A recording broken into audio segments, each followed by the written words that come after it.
Hello and welcome everyone to Heston's County. I'm glad that you could join us again today. It's kind of come to my realization that I have created Sageuk Roleplay in Joseon, which of course is about Korean historical dramas, and I have reviewed a lot of stuff on my blog related to um, different types of historical media, fictional media, and also that I have written a couple of articles about actual Korean history or things from Korean history. Think that might help inspire your TTRPG experience, but I haven't actually done anything related to Sageuk on either the blog or on this channel. So today I'm going to start rectifying that. So today what we're going to do is this is going to be the first in a series where I'm going to be watching a Korean drama, basically episode by episode, and creating sort of like a response episode.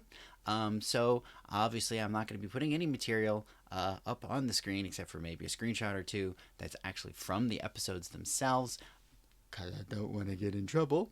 But I'm going to be discussing potentially cultural things from them, discussing the plot, maybe other elements like that. We'll have to see exactly what all comes up in the episodes, because again, this is going to be a series I have not watched yet before.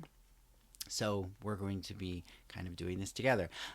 So the series I decided to start this with is Poong, the Joseon Psychiatrist. This is only available through Viki, as far as I'm aware, in at least places like the United States and stuff like that. It is not one of the historical dramas that has come out on Netflix.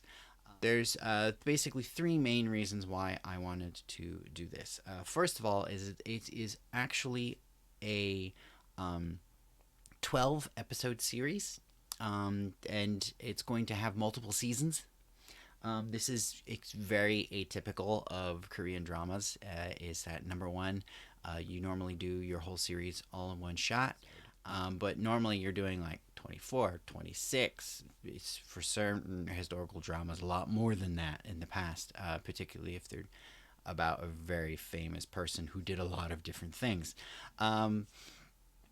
Yeah, so for one thing, Korean dramas are usually longer. This one's a bit shorter, which I felt might be a bit easier for some people to really get adapted to.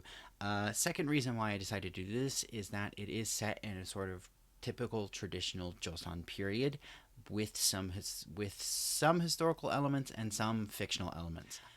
The third reason why I wanted to do this is because it's about psychology, or psychiatry rather.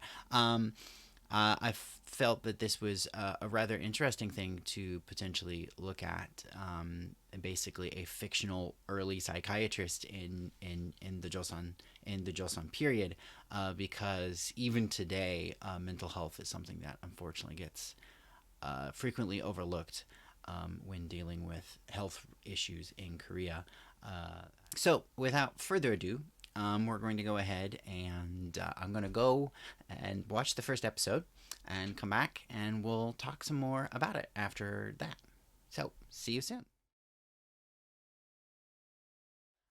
Well, I'm back. I have watched episode one, and it did turn out to be quite a doozy. um, As you might expect, the pacing in Poong so far feels a bit faster than your typical Korean historical drama. Like I mentioned in the introduction, normally a historical drama, a Korean Sageuk would normally be like 24, 26 episodes, and this is only a 12 episode season. So that kind of makes sense. Normally, I would have expected the first episode or two to just be like character setup and introductions. And in this first episode, we had a lot of introduction and sort of character setup for all three of our major characters, and also we introduced our first sort of medical case. Um, so I would have normally expected the first medical case, the one involving the tightrope walker with vertigo and some confidence issues and things like that, to be like the first episode, to like be like the third episode, and one be completely by itself. But we integrated it all together in one episode. We'll see if this pace sort of sustains itself through the entire 12 episode run. Um, I kind of hope that it does slow down at least a little bit. because it did feel a little bit rushed in some places. I felt like there were a couple of elements where we really should have lingered on it a bit more, but we'll see. I also feel that this episode did set up their titular character very well. The opening might be a bit confusing to some people. The sort of bit at the very beginning where they're talking about where the sort of manservant character, I cannot remember his name off the top of my head, goes through like the whole litany of all of his master's achievements and stuff. That might be a bit confusing and unfamiliar for people unfamiliar to Joseon officialdom and sort of like the examination systems and ranking systems and stuff like that. Essentially, boiled down, it basically sets Poong as basically being like the equivalent of graduating from Harvard with a JD at like only the age of 18, but then abandoning law altogether and becoming a star surgeon by his mid-20s. So it's that sort of insane sort of achievement arc. This means that he ends up becoming extremely confident and driven, and partly because of he has a family reputation to uphold. His father is a major minister in the government and stuff, so I'm sure that's probably something lingering in the back of his mind, especially when he was a child or a youth, sort of going through a lot of those initial examinations. However, his motivations might not be the best. Basically, in the end, his confidence and his focus on treating symptoms at face value instead of sort of taking a more holistic picture, which is something that he seems to be starting to do by the end of the first episode. Basically, that is what encourages him to start treatment at a very critical moment that ends up having really disastrous results despite his initial misgivings. And of course, those disastrous results are not only for him, but also for his family and for the court as a whole. With all that in mind, I do want to go ahead and provide a major content warning here for anybody who might be interested in actually kind of watching along with the episodes. As one might expect about a show about a fictional early psychiatrist, there is and likely will be discussions of multiple mental health issues pretty much in every episode. So far, in just the first episode, we definitely have seen signs of PTSD. There's alcoholism, of course. It's Joseon, unfortunately. And also there are significant mentions of depression. There are also major moments in this episode that do involve significant amounts of blood. And there is an on-screen death, on-screen medical procedures, not necessarily like surgery medical procedures, but one of them does involve a significant amount of blood, and 2 attempted suicides. So that is just something to keep in mind for anybody who does want to potentially follow along. Now, between wanting to avoid those spoilers and not wanting to go too deeply into some of those issues that people might have content problems with, instead I'm going to kind of shift the rest of this companion sort of episode to address a different question that has actually played an interesting role in the story so far, and I think might actually have significant impacts in the future, and that is the timing of Poong. I mean, well, it's clear it's set obviously in the Joseon period, along with many other Korean historical dramas, but of course the Joseon period is like 500 years. There are some discussions that were related to the court intrigue that were kind of going on at the beginning, and then also some comments made by characters later on that actually kind of show that this would take place in roughly about the whatever this semi-fictional world's equivalent of the 1650s is. One piece of evidence that I did want to sort of explain a little bit, that again is the motivating factor behind that court intrigue, is this discussions going on about the Northern Expedition and a reference to 1636. The first half of the 1600s was a period of pretty significant change in Northeast Asia. One of those transitions was one of those changes was was sort of like a transition of power that was occurring in China. By 1650, the newly sort of reorganized Manchu-led Qing dynasty was sort of taking over was in the process of taking over China from the Ming Dynasty, and in fact, at this point, had pretty much reduced the sort of influence areas, the control that the Ming Dynasty's remaining loyalists had. It limited that to pretty much southern China and like Taiwan and a couple of places like that. However, that being said, even though the Qing did control pretty much all of northern China at this stage, they were, of course, facing pretty significant rebellions and resistances to their attempts to sort of consolidate power. Some factions in the Joseon court, including the historical king Hyojong, who would have been king around this time, and does seem to be the basis for the king who does end up having bad things happen to them in this episode. They argued that the Joseon had an obligation to assist the Ming against Qing aggression, and they had actually created plans to introduce significant expansions to the military and invade the Manchu heartland in what is today Manchuria.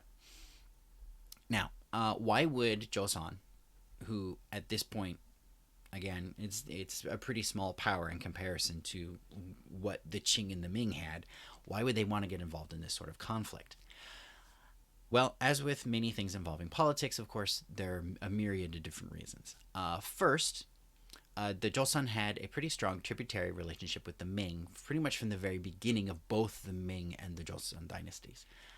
Adding to this tributary relationship, this very long historical relationship, was a sense of obligation that the Joseon had toward the Ming because of a recent war with the Japanese. I'm not going to go into specifics because, of course, there are lots of great videos out there, like one I'm going to link above here made by Legal Kimchi, which I'm sure some of you might find very interesting. But basically, to summarize, Toyotomi Hideyoshi, in the 1590s, ordered that his mostly unified Japanese daimyo should attempt to invade Korea. This happened actually on there was actually two different separate sort of attempted invasions. This was done mainly to sort of further several different international and domestic goals that the Taiko Toyotomi had. So yeah, even though Joseon spent a lot of blood and treasure and effort to try to sort of stem the tide of the Japanese invasion, it is certainly true that the Ming forces did play a pretty significant role in pushing back Japanese advances and also holding the Japanese forces into a sort of a stalemate position until like basically negotiations could be achieved as a part of both of those invasions. So there was sort of like a debt of gratitude, essentially, in the mind of at least some Joseon officials toward the Ming because of this, in addition to this long relationship. A number of other people, including probably King Hyojong himself, saw the Northern Expedition actually as an attempt of revenge. Joseon had actually been invaded twice by the Qing, and then also their predecessor state, the late Jin that I mentioned previously, in order to sort of sever that supportive relationship between Joseon and Ming.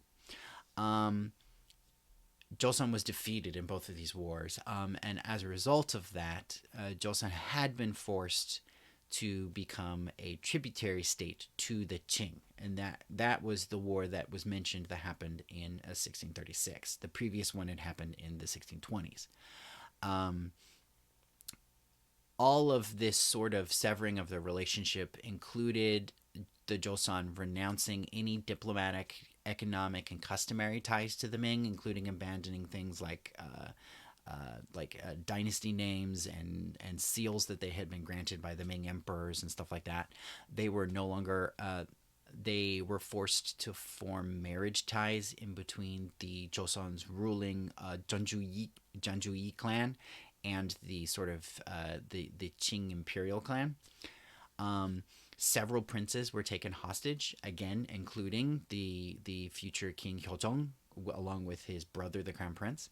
The Jurchen Manchu Wars those pair of wars actually also have an additional connection to the episode as well. The clinic's head physician, the sort of greedy alcoholic guy, Gie Jihan, he actually mentions that he was a veteran of the Manchu Wars, which implies that in 1636 he was actually fighting in the war. Um, Therefore, again, it's quite likely that this experience is going to play a pretty strong part in future developments with his character, maybe with other characters being introduced in who were fellow veterans or something like that, or maybe his alcoholism is going to end up becoming the focus of an episode, or maybe it's going to bring up the reasons for his public cynicism and his persona of being basically money greedy and stuff like that. In the end, because King Hojong did die in 1659, a lot of the remaining Ming loyalist holdouts were sort of wiped out in the 1650s and 1660s, and also the Qing military apparatus actually was very successful in sort of integrating Han Chinese regular military forces into their organization, which was something that the Joseon did not expect to happen. Because of all of that, by the time that King Hyojong's successor had kind of taken over, it was really clear that the window for the Northern Expedition had closed, and so the plan was just basically completely abandoned. So yeah, I know that was a bit of a ramble, but it might be something that would be interesting to know about the Northern Expedition, especially since it played such a key part in the first half of this episode, and the Manchu Wars themselves might come up later. Thank you all for joining me. If you'd like to keep an eye on this series as it develops, I will be in. Obviously, if you go to the channel, you should subscribe, click the bell, thumbs up, all that stuff, right? You can also, I'm going to create a playlist on the channel for all of the episodes that are going to be, for all of the sort of reaction companion episodes I'm going to be creating for Poong the Joseon Psychiatrist. Yeah, and I hope you follow along. Again, this is Hessen County. I'm glad that you could join me again today, and have a good zone.